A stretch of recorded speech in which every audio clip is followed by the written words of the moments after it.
Bonjour à tous, bonjour à cette première session de Key HR Testimonial. Mon nom est Gaëtan Moyersohn et je suis très heureux de vous accueillir aujourd'hui dans cette session. C'est la première d'une série de sessions qui auront lieu pendant toute l'année, qui auront lieu tant en néerlandais qu'en français. Aujourd'hui, ce sera en français. Et c'est simplement partie d'un constat, c'est que lorsque nous sommes en contact avec les membres, nous voyons beaucoup de pratiques très inspirantes, vraiment novatrices. Et depuis ce moment-là, nous avons décidé de mettre en valeur certaines de ces pratiques. Alors, bien sûr, c'est un témoignage, donc n'hésitez pas, dans la foulée, si vous le souhaitez, à faire appel à nous et à partager vos pratiques également ou vos questions. Nous allons aujourd'hui donc nous entretenir avec Maryse, que je vais présenter bien sûr, et nous allons avoir une session d'environ 45 à 50 minutes. Nous avons reçu des questions à l'avance et donc elles seront intégrées bien sûr. Cette session aura lieu en français comme je le disais, elle ne sera pas traduite, mais n'hésitez pas si vous le souhaitez bien sûr à faire appel à nous, ou également en néerlandais. We hebben allemaal hier intern bij Agoria ook Nederlandstalige experten. Par la suite, vous recevrez bien sûr le lien qui vous permettra, si vous le souhaitez, de revoir cette session et évidemment de la partager en interne.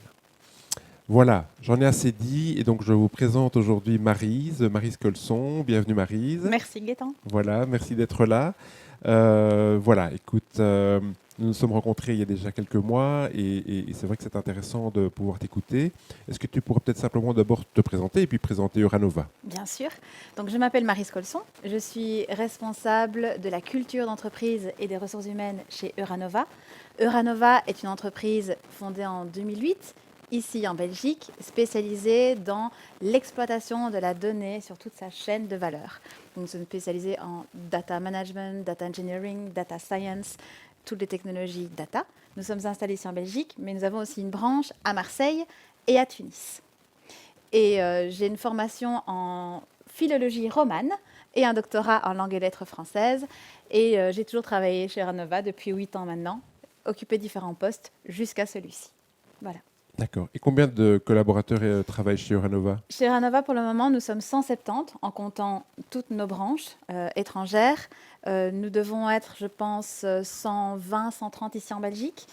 Nous sommes 2 pour nous occuper de HR ici en Belgique. Et j'ai un relais à Tunis et à Marseille aussi. D'accord. Ok. Merci beaucoup. Alors, puisque nous travaillons autour de tout ce qui est talent et ressources humaines et que le thème aujourd'hui, c'est bien sûr comment développer une culture de feedback, j'ai envie de te poser une première question. Comment est-ce que tu décrirais aujourd'hui la culture chez Euranova? Alors, peut-être que ce sera intéressant de se rappeler qu'est-ce qu'une culture d'entreprise. Une culture d'entreprise est définie par 5 concepts. D'une part, l'organisation, comment est organisée l'entreprise, comment est-ce qu'elle fonctionne, les rituels, les attitudes prônées par l'entreprise, mais aussi ses valeurs, ses croyances et sa mission. Chez Euranova, on a une culture d'entreprise inspirée par l'adocratie. Pas totalement une adocratie, mais inspirée par cette adocratie qui peut se définir comme un type d'organisation qui est très changeant, qui prend en compte un environnement complexe et instable, avec des gens qui vont pouvoir s'organiser par projet, pouvoir très vite changer. Donc il y a peu de friction par rapport au changement. On fait peu attention au titre des gens, mais plutôt à leurs compétences. On s'organise, comme je le disais, en mode projet. On pourrait très bien être team lead sur un projet, mais plutôt suiveur sur un autre. Donc vraiment, on s'adapte. On est ad hoc, comme l'origine latine du projet. Enfin, du mot, pardon. D'accord. Est-ce que c'est quelque chose qui a évolué ou est-ce que c'est quelque chose qui a été défini au départ et qui est resté? Comment ça s'est passé? Quand le business model de Ranova a été pensé par les 2 cofondateurs, Éric Delacroix et Hervé Batt, je pense qu'il y avait déjà l'embryon de cette culture d'entreprise. Donc, ils avaient vraiment pensé Euranova comme une société de conseil qui fonctionnait directement avec un centre de recherche, avec un flux d'informations qui passait entre les 2 équipes et avec des projets qui bénéficiaient à la fois des consultants et à la fois des chercheurs. Donc déjà, dans l'idée de cette société, il y avait cet embryon d'une culture très ouverte, très partageuse, différente des autres cabinets de conseil de l'époque. Et alors, ça veut dire, je vais prendre un point de vue, je dirais, un petit peu théorique en tant qu'RH. Qu'en est-il des processus? Est-ce que ça veut dire que vous boycottez les processus? C'est une bonne question.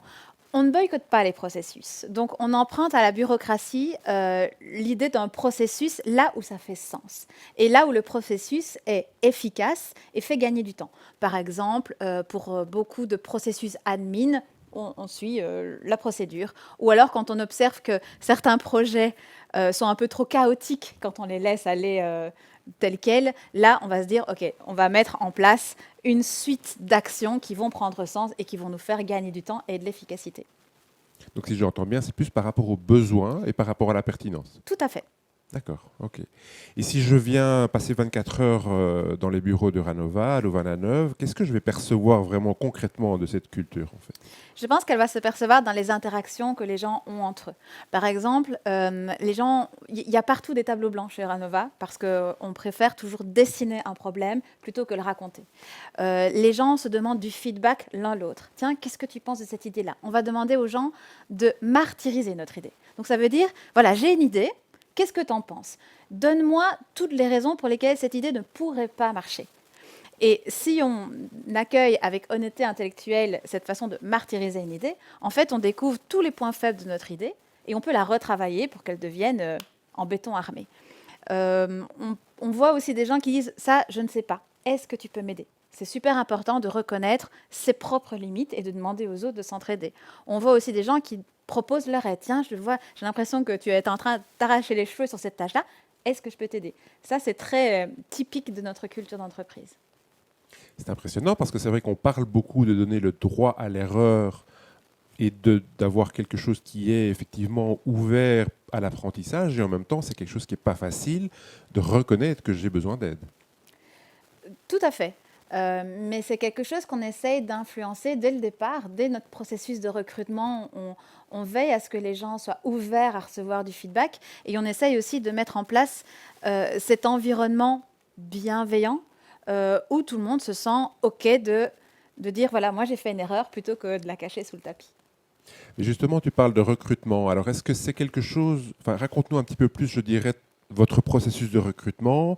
On vient ici pour parler de feedback. Donc, est-ce que c'est quelque chose qui s'inscrit déjà dans votre processus de recrutement et comment? Tout à fait. Notre recrutement se fait par différentes phases. On a des critères sélectifs bien définis pour recruter. Et à la fin de chaque interview, la personne qui interviewe demande du feedback et donne du feedback. Donc le feedback fait déjà partie du processus de recrutement et je pense que c'est quelque chose que nos candidats apprécient. En tout cas, on a eu des retours intéressants de personnes qui venaient d'être engagées chez Ranova. De nouvelles recrues étaient en train de discuter entre elles et ont en fait trouvé qu'il y avait une véritable cohérence d'expérience dans leur recrutement.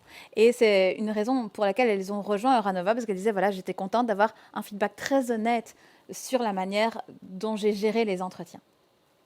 Et est-ce que ça veut dire que vous êtes également axé vers la formation des business managers par rapport à ça? Parce qu'on sait que souvent en tant qu'RH, on est confronté à des business managers qui voilà, ont d'autres choses à faire et c'est perçu comme un nice to have. Alors, comment est-ce que vous avez fait pour qu'eux adoptent cette attitude aussi?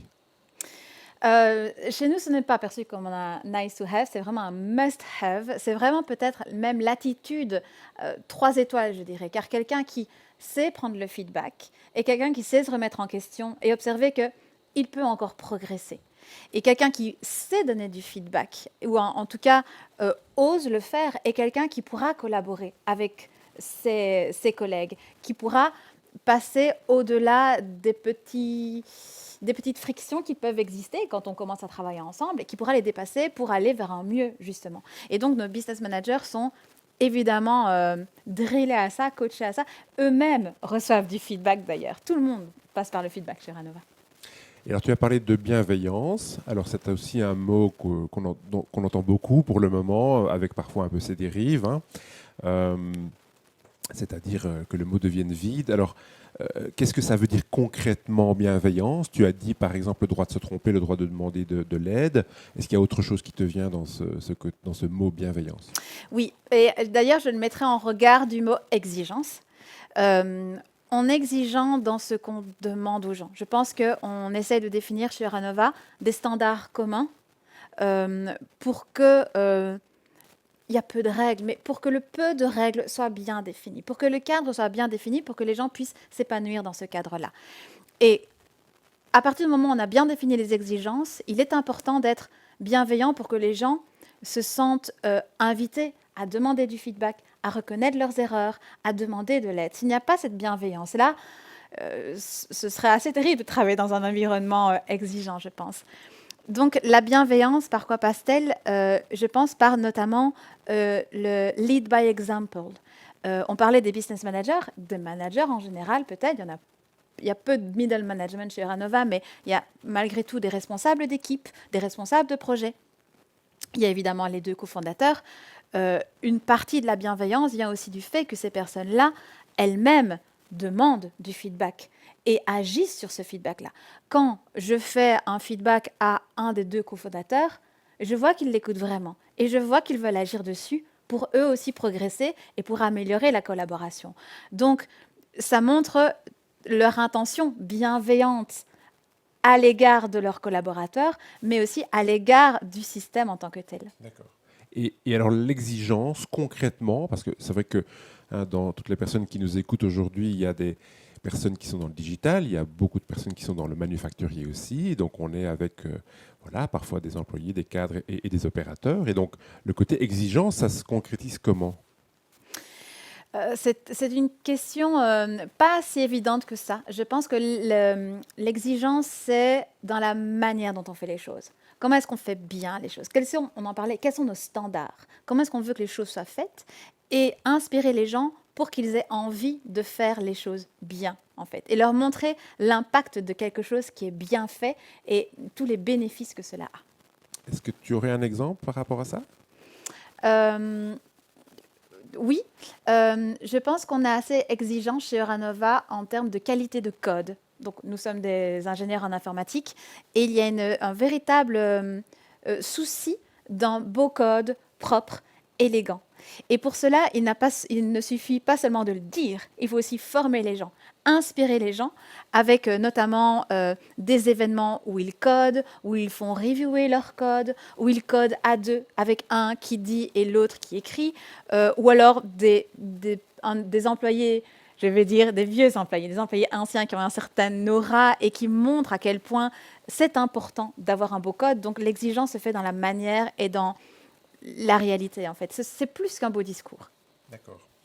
Alors, par rapport à une culture, j'entends tout ce que tu dis, par rapport à une culture d'apprentissage, je sais que vous êtes très actif par rapport à ça. Est-ce que tu peux nous donner quelques exemples de ce que vous avez mis en place justement pour stimuler cette culture d'apprentissage? Oui, déjà, la culture d'apprentissage, pourquoi par rapport à notre expertise. Donc, on est spécialisé dans la donnée. C'est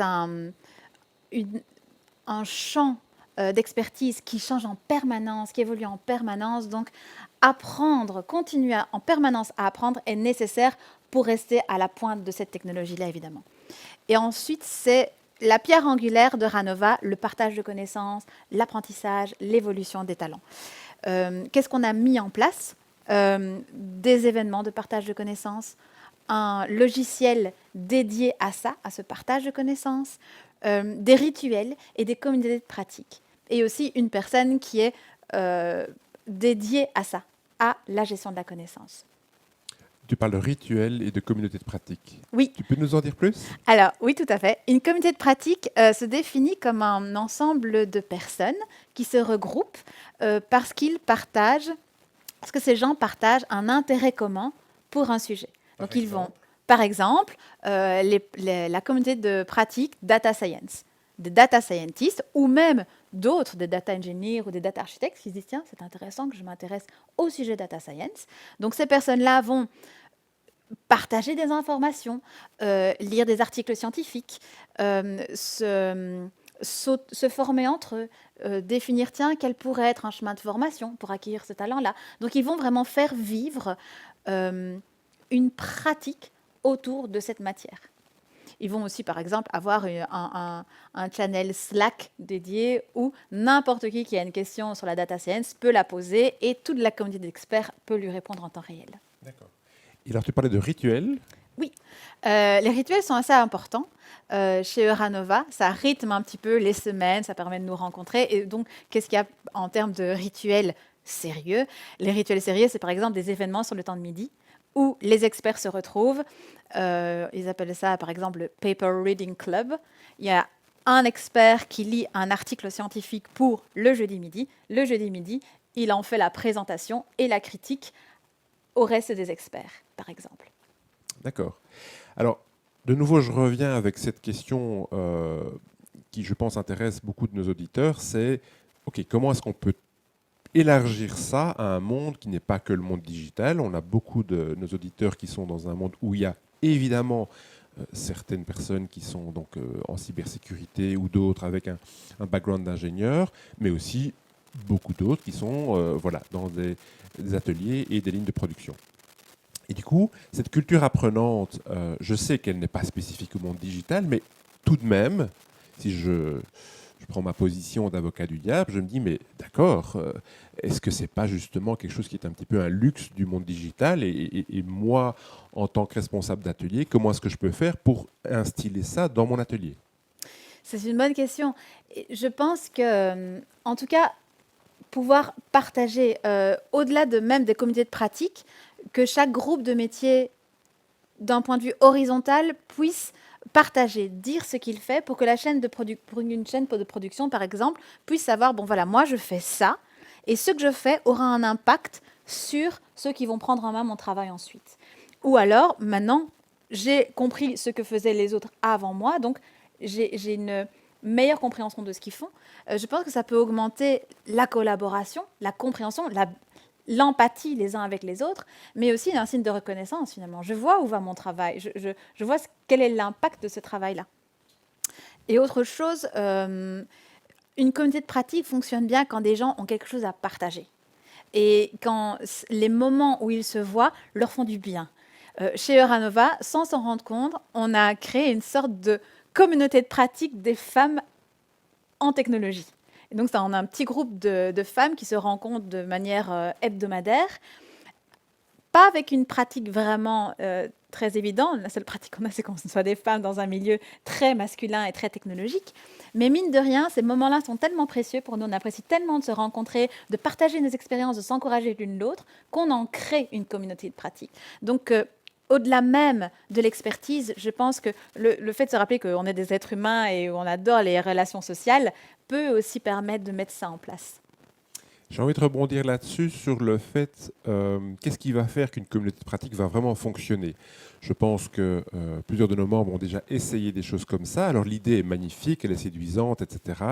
Après, il y a toujours la contrainte du temps, il y a toujours la contrainte aussi par rapport à des pauses hein, et de respecter ça. Donc, qu'est-ce qui va faire que ça va fonctionner? Tu disais le fait que les gens y prennent du plaisir, d'accord? Le fait que les gens aient quelque chose à amener. Tu peux en dire plus pour que justement, si quelqu'un nous dit mais j'aimerais mettre ça en place, c'est quoi les 2-3 critères qui vont faire que ça va fonctionner? Oui, donc certainement l'envie d'y aller, le plaisir des membres entre eux, il y a un esprit de communauté, mine de rien, qui se met en place.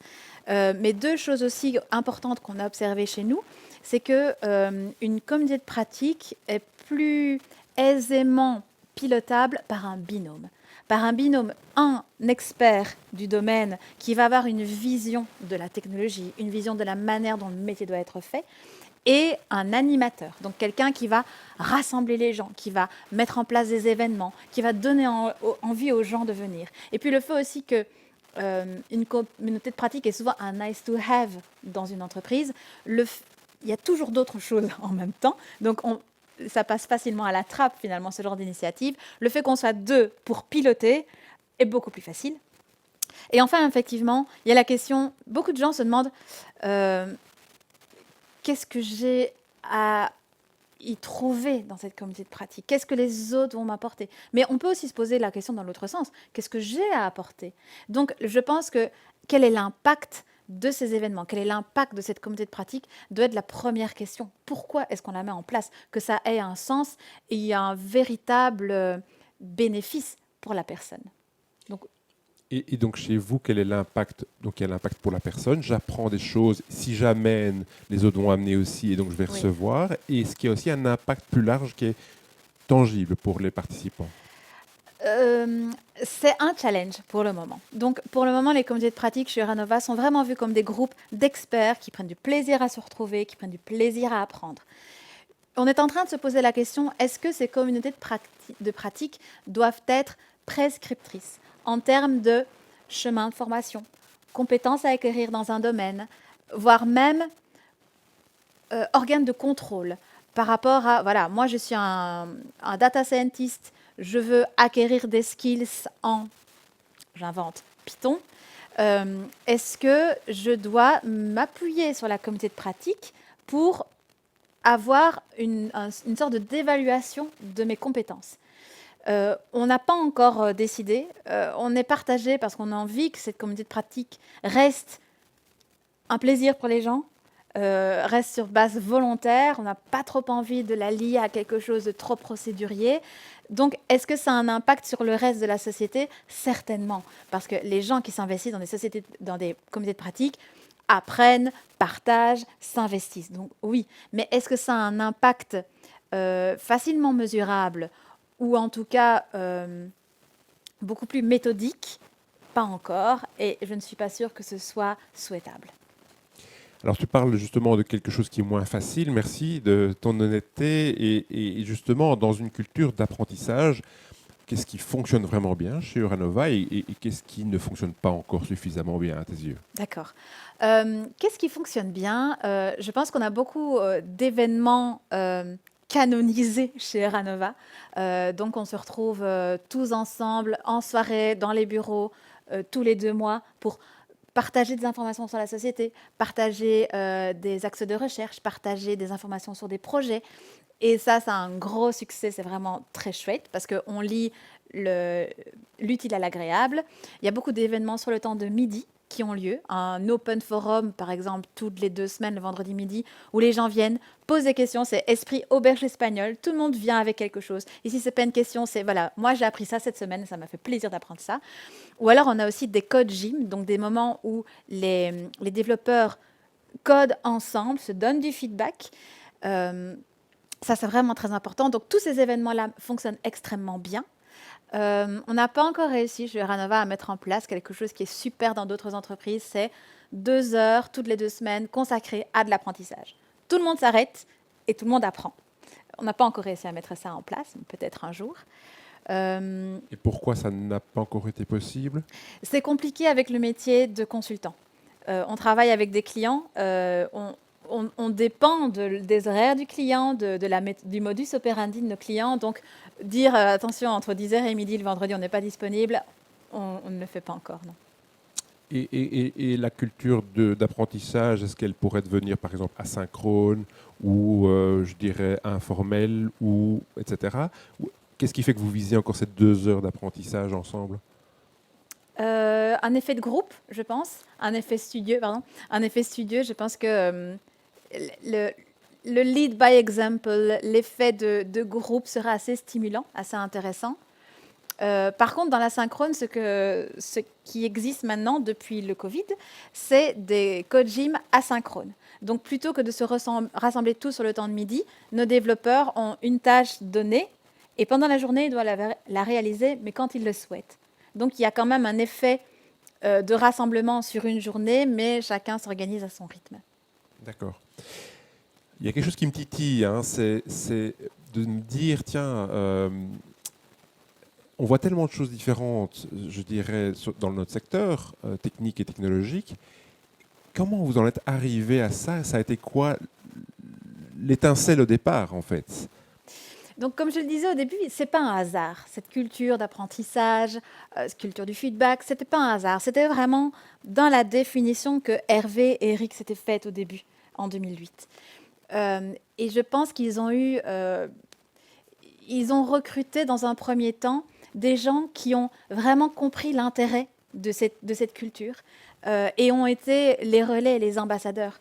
Donc je suis ici avec toi, mais ça aurait pu être d'autres collègues à moi qui seraient venus ici représenter la culture. Je pense à Quentin, à Cyril, à Charles, à Jean, à Christophe, à toutes ces personnes-là qui ont, et j'en oublie sûrement, mais qui ont vraiment intégré l'intérêt de cette culture et l'ont prôné et en ont été les ambassadeurs depuis le début. Et plus Euranova grandissait, plus il y a eu de personnes qui ont eu des idées qui s'inscrivaient dans cette mouvance-là et les ont proposées et les ont réalisées au sein de la structure. D'accord. Est-ce que tu pourrais nous donner, je sais que vous avez également travaillé sur les valeurs, sur les grands principes, est-ce que tu peux nous en dire plus aussi? Je pense qu'il y a quelque chose qui existe d'écrit aussi par rapport à ça. Tout à fait. Donc, en 2015, quelques employés se sont dit, tiens, on se rend compte que vraiment pour être bien chez Euranova, il y a un ensemble d'attitudes, un mindset à avoir, et ce serait intéressant de l'avoir écrit. Donc, en 2015, il y a un petit groupe d'employés qui ont décidé de mettre par écrit les 10 commandements d'Euranova. Et c'était intéressant parce que Eric Hervé n'était pas du tout à la base de ce document-là. C'est vraiment une initiative interne et qui a été fondatrice et qui s'appelait déjà à l'époque le Manifesto. Et puis, en 2022, l'année passée, on s'est dit, on va agrandir ça. On va passer au-delà des 10 principes et on va décrire toute notre culture d'entreprise. On va décrire nos valeurs, on va décrire nos rituels pour donner une ligne directrice aux gens, pour leur dire, voilà le cadre dans lequel vous pouvez grandir et vous épanouir. Et on en a fait un petit livre, que voici, que j'ai amené pour te montrer, qui rassemble tout ça avec des anecdotes, avec des illustrations. Et c'est amusant parce qu'on a eu aussi du feedback négatif par rapport à ce petit livre-là. Certaines personnes disaient, mais on est dans une culture très orale chez Euranova, on préfère dire, bah, tu sais pas, mais demande alors, pose la question à ton voisin, qui est une culture, voilà, quand on laisse des trous, les gens sont obligés d'être actifs et d'aller chercher ce qui manque. En leur donnant tout comme ça, tout cuit dans la main, forcément, on enlève une petite partie de ce elle va chercher. Mais on trouvait ça quand même intéressant et utile de l'avoir. On grandit tellement qu'on ne peut pas être aussi détaillé dans nos explications avec tout le monde. Donc, on trouvait ça très utile d'avoir ce support écrit. Est-ce que tu peux nous donner un exemple d'un des principes, justement, pour aller dans le concret là, qu'est-ce que ce serait, par exemple? Qu'est-ce que je peux m'imaginer? Donc, par exemple, dans le concret, qu'est-ce qu'il y a? C'est pouvoir prendre le feedback, donner du feedback, et aussi ce concept de self-examination. J'ai l'honnêteté intellectuelle de me dire, OK, j'ai reçu du feedback, qu'est-ce que je garde de ce Excuse-moi, je feedback-là? t'interromps, mais c'est quelque chose qui est écrit, ça? Oui, oui, tout à fait. C'est là, dans le livre. C'est ici. Voilà. On l'a écrit. Donc, on invite tous les gens à aussi faire la part des choses, de la manière dont le feedback est donné et le fond du feedback et vraiment se demander, tiens, où est-ce que j'en suis? Est-ce que je peux m'auto-évaluer? Voilà, c'est juste un exemple parmi beaucoup d'autres. D'accord, merci. Et alors, est-ce que vous avez une culture d'évaluation annuelle, un processus d'évaluation annuelle? Oui. Puisque, bon, le feedback, je sais qu'il est souvent lié à, en tout cas anciennement, hein, ou encore aujourd'hui, l'évaluation. Donc, est-ce que vous avez un processus comme celui-là? Non. Et on est sorti du processus d'évaluation annuelle. Ce qu'on fait chez Euranova pour le moment, ce sont des discussions anniversaires. À date anniversaire de l'arrivée de la personne chez Euranova, on discute pour se dire qu'est-ce qui s'est passé l'année passée, qu'est-ce qui est intéressant, moins intéressant, comment est-ce que la personne se projette dans l'année qui vient, et on l'invite à aller chercher du feedback auprès de ses collègues, ce qui permet d'avoir un arrêt sur image. Évidemment, le career management est toujours disponible pour que la personne puisse venir se challenger ou se donner des objectifs. Et on invite aussi les gens à se donner des objectifs personnels qui sont alignés avec les objectifs de la société, du système. Donc, en termes de gestion de performance, comment ça se passe alors concrètement? Parce que j'entends tout de nouveau beaucoup de belles choses qui sont de l'ordre de l'épanouissement, de la gestion de carrière, etc. Et au niveau de la prestation, de la performance, comment ça se passe alors? Comment est-ce que vous gérez ça? En fonction de la performance, donc il y a beaucoup qui est basé sur le feedback, les retours du client, les retours des business managers, les retours des collègues, les retours de la communauté de pratique éventuellement. Mais on invite aussi les gens à prendre en main leur carrière. Il n'y a pas de chemin de carrière prédéfini. C'est vraiment la personne qui va se demander comment est-ce que moi je me projette dans l'entreprise, comment est-ce que je me projette dans l'année à venir, qu'est-ce que j'ai envie de travailler. Et sur base de ça, la personne définit un objectif, des étapes, et elle ira chercher le feedback de ses collègues pour pouvoir elle-même s'auto-évaluer. Alors j'imagine, et comme beaucoup de moments où vous n'avez pas non plus 10 possibilités à proposer à tout le monde en termes de, entre guillemets, career track, donc d'ascension ou de mobilité, ça veut dire quoi alors du coup se projeter dans le futur? Se projeter chez Ranova, c'est s'investir dans des projets. Donc, comme je te le disais, finalement, Ranova est encore une société très organique qui grandit avec ses employés. Et donc, n'importe qui arrive chez Ranova a cette possibilité de mettre sa pierre à l'édifice, ou mettre plusieurs pierres à l'édifice même. Dernièrement, un employé qui est arrivé en 2020 m'a posé la question en entretien de carrière, Maryse, est-ce que je peux me projeter dans 10 ans chez Ranova? Oui, évidemment que tu peux. Alors, ça demande quoi? Et je vais expliquer, voilà, qu'est-ce que ça demande? Ça demande de comprendre le système, ça demande de discuter beaucoup, de collaborer beaucoup, de comprendre où est-ce que je vais apporter de la valeur. Et à partir de ça, on peut toujours créer des projets qui dégagent de la valeur pour Ranova, qui font grandir la personne. Donc, finalement, comme tu le disais, effectivement, il n'y a pas de chemin de carrière prédéfini. Par contre, il y a dans quel projet est-ce que je me suis investie, qu'est-ce que j'ai appris et qu'est-ce que j'ai pris comme responsabilité sur mes épaules. Je pense aussi à l'aspect de KPI et à l'aspect des attentes et à l'aspect éventuellement d'atteinte ou de non-atteinte des KPI. Est-ce que c'est quelque chose qui existe chez vous? Oui, tout à fait. On demande des KPIs pour s'assurer qu'un projet va avoir un impact, ou en tout cas qu'on va pouvoir mesurer un retour sur investissement éventuellement, voir où va le projet, qu'est-ce qu'on attend du projet pour être sûr qu'on ne passe pas du temps à ne rien faire, évidemment. On s'appuie aussi même parfois sur des KPIs extrêmement objectifs, sur des données quantitatives qui sont aussi un très bon retour, finalement, très objectif. Donc là où on peut aller chercher du feedback, on essaye d'aller chercher pour pouvoir le lire et pour se dire comment est-ce que je fais mieux la prochaine fois. Oui. Et est-ce que c'est chaque fois le collaborateur qui est responsable d'aller chercher ce feedback et de s'auto-évaluer, ou est-ce qu'il y a également un aspect encore hiérarchique? Comment ça se passe? La plupart du temps, c'est vraiment le collaborateur qui va chercher le feedback. Et je pense même que nos employés sont un peu addicts à ça. Ils aiment bien aller chercher les retours pour savoir ce qu'ils ont bien fait, parce que c'est aussi important, donner du feedback positif pour savoir sur quoi capitaliser et quel est le feedback de progression. Et aussi, sur qui est-ce que je m'appuie pour grandir? Parce qu'on ne peut pas sortir de sa zone de confort si on n'a pas un bon coach avec soi, un bon mentor qui nous encourage. Donc, en règle générale, c'est vraiment la personne qui va chercher le feedback. Il y a évidemment toujours des feedbacks formels d'un manager ou d'un team leader vers la personne, mais plutôt alors quand il y a une problématique, quand il y a quelque chose qui ne va pas. Là, c'est vraiment aussi important qu'il y ait un feedback très formel pour que ce soit bien clair pour la personne, pour lui rappeler, voilà le feedback, voire même faire bien la différence entre un feedback et une demande claire. Qu'est-ce que tu veux dire par là? Je veux dire par là qu'un feedback est un retour qui reste subjectif. La personne est encore responsable de se dire qu'est-ce que je fais de ce feedback-là? Est-ce que je l'intègre ou pas? Est-ce que je fais mieux ou pas? Ou peut-être qu'il y a une raison pour laquelle j'ai agi de la manière dont j'ai agi. Alors qu'une demande claire est vraiment une demande claire. Donc, je te demande la prochaine fois, s'il te plaît, d'agir comme ça et plus comme ça, parce que c'est nécessaire pour le système ou pour ce qu'on s'est donné ensemble comme objectif. D'accord.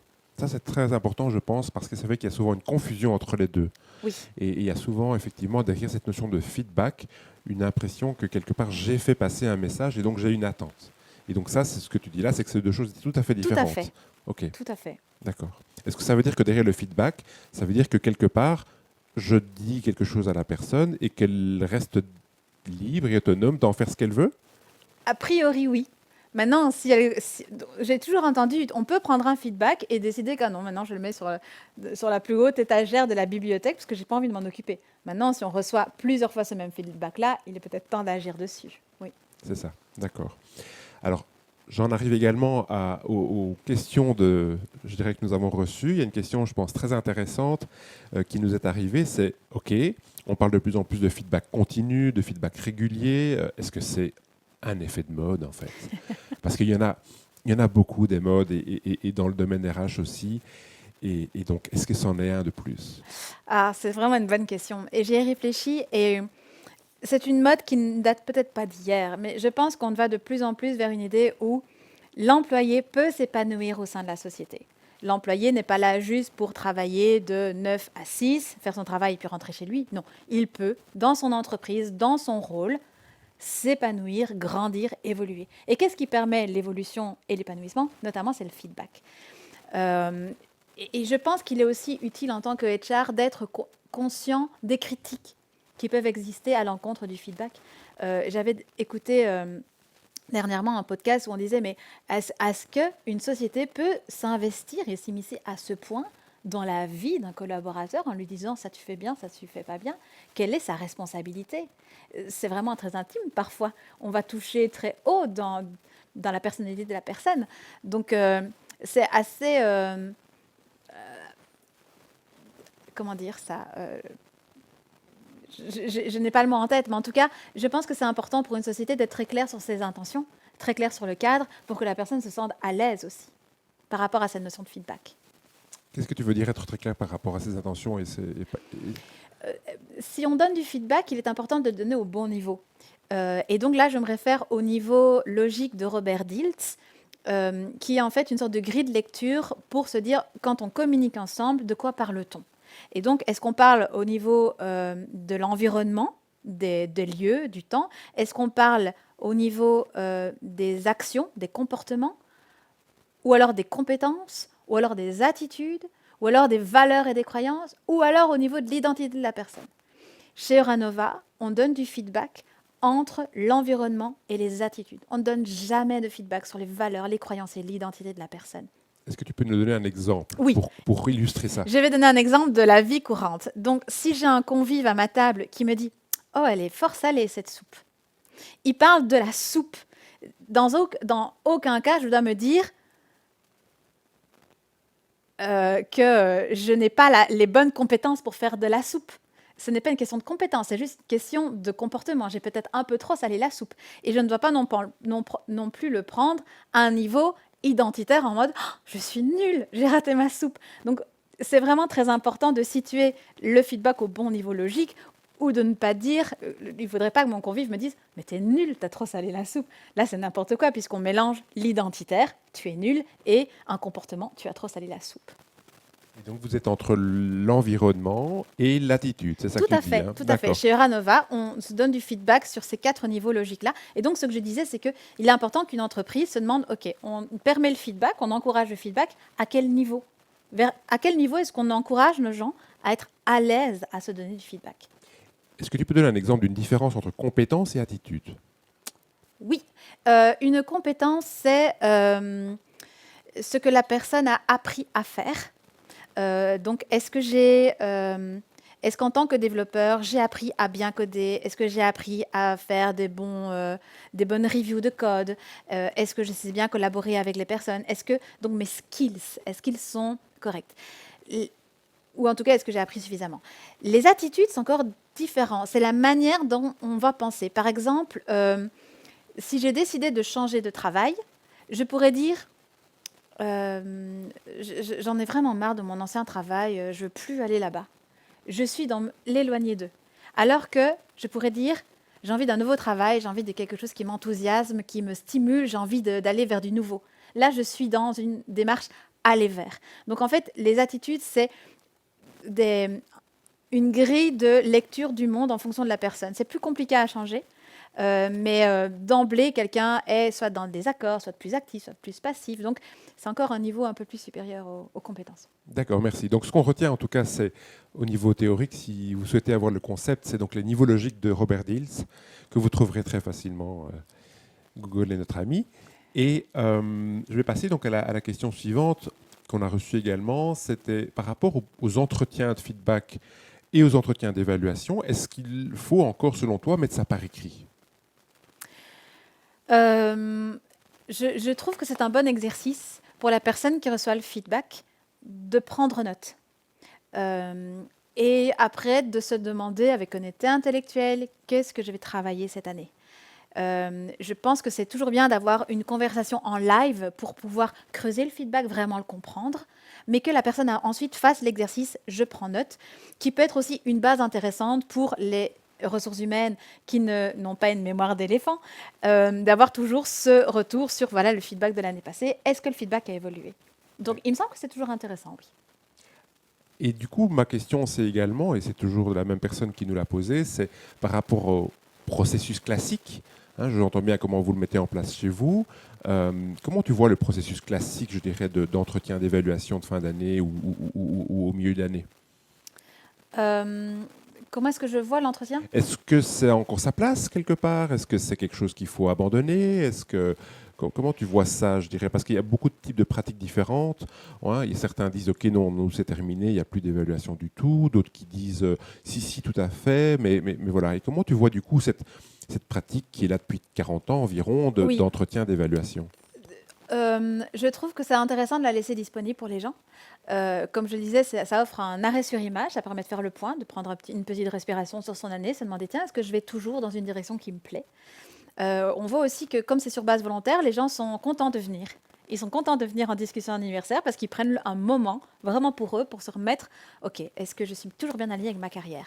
Par contre, ce que je trouve intéressant, c'est de mettre d'autres checkpoints sur l'année, d'aller régulièrement chercher le feedback des employés, de prendre leur retour sur comment est-ce qu'ils se sentent, est-ce qu'ils apprennent assez, est-ce qu'ils sont toujours heureux sur leur projet, et de collaborer aussi avec d'autres personnes. Donc, je collabore énormément avec les business managers qui prennent aussi soin des gens, de leurs projets, parce qu'on envisage vraiment la carrière comme quelque chose qu'on construit ensemble, avec la personne, avec le business manager et le career management. Donc c'est vraiment un travail de groupe en fait. Et donc, plus on a de checkpoints sur l'année, plus on a une vue hélicoptère 360 qui nous permet d'avancer dans une bonne direction. Et alors, donner du feedback, recevoir du feedback, c'est quelque chose aussi. En demander, c'est encore, je dirais, encore une autre étape. Comment est-ce qu'on fait ça? Est-ce que vous avez un modèle? Il y a différents modèles qui existent. Est-ce que vous avez formé tout le monde à cette démarche qui sont... Enfin, moi, j'ai jamais appris ça sur toutes mes études. Donc, comment est-ce qu'on fait ça et comment est-ce que vous l'avez quelque part stimulé? Donc, on l'a stimulé dernièrement. Une de nos employées, Sophie, a eu l'idée de faire une conférence sur le feedback avec quelqu'un qui est venu nous parler d'une méthodologie de feedback. On en a discuté ensuite ensemble. Après, on a décidé ce qu'on allait mettre en place. Donc, on a mis en place des formations régulières sur qu'est-ce que c'est que donner le feedback. On a aussi des ressources en ligne pour que les gens puissent aller lire. Et puis, on a aussi le lead by example, qui est vraiment très important. On a aussi un Feedback Friday, donc hashtag Feedback Friday, le vendredi. N'oubliez pas de vous donner du feedback et d'aller en chercher. Et donc, comme je disais, le lead by example, c'est aussi s'appuyer sur nos anciens, sur nos deux cofondateurs pour leur dire, n'oubliez pas de donner du feedback, de prendre du feedback, d'en demander, voire même d'en donner en public. Et donc, ça, c'est quelque chose de très fort aussi. Quand Eric vient sur le plateau et me donne du feedback en live devant tout le monde et que je suis capable de l'accueillir, de lui demander « Ok, merci pour ton feedback, qu'est-ce que je peux mieux faire la prochaine fois ?» C'est très fort pour les employés autour parce que ça montre que n'importe qui peut recevoir, donner et agir sur du feedback. Alors ça, c'est très intéressant parce que c'est très inhabituel. Dans beaucoup de bouquins, de séminaires et de workshops sur le feedback, on va toujours dire qu'on ne va pas le donner en public. Alors, est-ce que tu peux me dire, c'est vraiment intéressant, et comme tu dis, ça peut être très modélisant, qu'est-ce qui va faire que pour Eric et pour toi, ça va être confortable? On en revient à la question de bienveillance, en fait. Je suis convaincue que les deux cofondateurs nous donnent du feedback pour qu'on soit meilleur, pour qu'on collabore mieux et pour que Euranova fonctionne mieux. Et ça a été aussi un travail d'équipe. Avec Eric, on collabore ensemble depuis 8 ans. Il m'a donné beaucoup de feedback et je lui ai donné beaucoup de feedback sur sa manière de me donner du feedback aussi. Donc parfois, je lui ai dit, écoute, là, je préférais que tu me le donnes comme ça, ou quand tu me dis ça, ou quand tu prends ce ton-là, ça me touche plus que ça ne devrait. Donc, est-ce que tu peux t'adapter? Et donc, ça a été un vrai travail collaboratif pour trouver comment fonctionner ensemble, comment se donner un feedback où on fait abstraction totale de la forme et où on se concentre sur le fond. Alors, j'ai encore une question qui a été écrite en anglais, la personne se reconnaîtra. Est-ce que tu as, pour les leaders, et je vais dire ici, on va dire plutôt la ligne hiérarchique, en tant que ceux qui donnent le feedback a priori, des tips pour qu'il y ait dirais, une atmosphère de confiance, en fait, pour que ce soit vraiment reçu. Je donnerais comme conseil de ne jamais oublier de donner du feedback positif. Je pense que le feedback négatif est toujours, enfin négatif, le feedback de progression est toujours plus agréable et plus facile à recevoir quand on est persuadé que notre manager est convaincu de notre pertinence dans l'équipe. Donc, quand ça ne fait plus aucun doute, c'est plus facile de savoir, OK, quelles sont encore les petites choses que je peux changer pour être meilleur. Ça, il me semble que c'est très important. Un climat de bienveillance est vraiment aussi fondamental. Avoir des intentions très claires avec son équipe. Et aussi, j'encouragerais les managers à demander eux-mêmes du feedback et à montrer à leur équipe, j'ai demandé du feedback et j'ai agi sur ce feedback. Je l'ai pris en compte pour mes futures interactions avec vous. Et à partir de ça, ça se construit aussi. Je pense qu'on ne peut pas l'avoir du jour au lendemain, mais je pense que vraiment dans ce climat-là, ça peut se construire et devenir un endroit où on échange du feedback dans les deux sens. Alors, on arrive doucement à la fin de notre interview. Et il y a une question que je trouve vraiment intéressante, et merci de l'avoir posée à celui qui l'a posée. Comment trouver un équilibre entre tout cet investissement pour vraiment faire vivre une telle culture, hein, donc on parle de culture apprenante et de feedback, d'une part, et puis les priorités business d'autre part. Business first. Voilà. Mais en réalité, je pense que la culture d'entreprise, si elle est bien pensée, fait en permanence partie du business. Donc en fait, elle le supporte. Le business aide la culture et la culture aide le business. Donc ça ne doit pas être quelque chose en plus à penser. Ça doit être dans la manière de faire. C'est un peu la méthodologie Mozart, si on veut. La culture d'entreprise est toujours ce petit plus qui embellit chaque action business. La méthodologie Mozart. Donc c'est une méthodologie de créative qui est se demander à chaque fois qu'on fait quelque chose, OK, qu'est-ce que je peux encore rajouter qui sera encore mieux? La culture fonctionne comme ça. Ce n'est pas la culture ou le business. C'est vraiment les deux ensemble qui coïncident si c'est bien pensé. Marie, je te remercie vraiment beaucoup. C'était un témoignage très inspirant. Voilà, je te souhaite bon succès pour la suite. Je sais que c'est quelque chose qui est à maintenir aussi. Hein, donc, une chose, c'est de le créer, l'autre chose, c'est de le faire perdurer. Et donc, bon succès pour ça. Je vous remercie à vous d'avoir été présents aujourd'hui. Et je vous invite donc à suivre les prochains HR Testimonials qui auront lieu dans les prochains mois. Vous serez bien sûr informés. Ce sera donc, comme je vous le disais, en français, en néerlandais. Encore deux choses pour terminer. D'une part, n'hésitez donc pas à nous contacter. Vous m'envoyez un email avec éventuellement vos commentaires et vos demandes et nous vous recontacterons. Si vous souhaitez mettre en place une culture de feedback et une culture apprenante, nous avons des experts à votre disposition. Autre chose encore, c'est que vous recevrez donc le lien par rapport à cet enregistrement pour que vous puissiez le revoir et le distribuer en interne chez vous. Voilà, un tout grand merci à vous et nous vous souhaitons une bonne journée.